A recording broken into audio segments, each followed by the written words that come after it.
What's vitally important to tell you about this particular incident are the two down the road after effects, so to speak, that pretty much changed my outlook on life, my behavior, my thought process, my because it feels right attitude. They were all direct outgrowths of my near death experience. Life was fragile, it could end at any second and needed to be lived to the max. Cliches, yes, but they became my guiding light as well as my moral compass. They've served me well.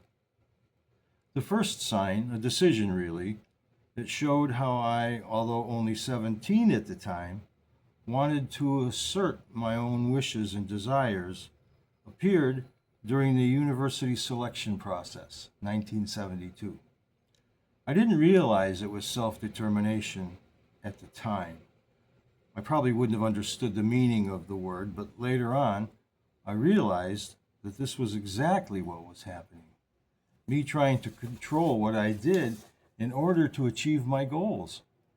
It was undeniably a subconscious thought process, and it was not operational at all times.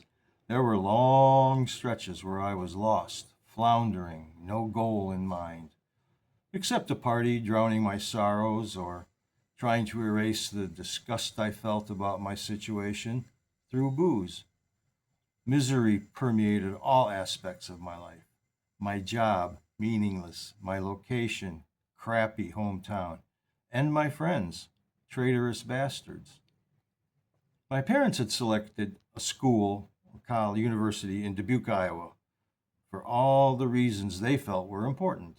Here's the list. Catholic University, and it wasn't exactly a priest factory, but known for producing them. My cousin was a student there.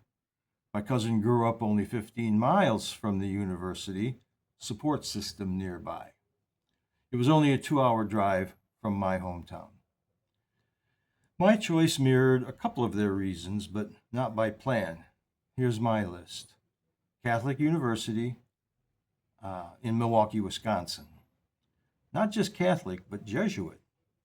Less than 2 hours from my hometown. The three B's, beer, broads, and basketball. And the drinking age was 18. Let's compare. I think because my number one and two mirrored or matched the top two choices, and with religion being so important to them, I'd already won.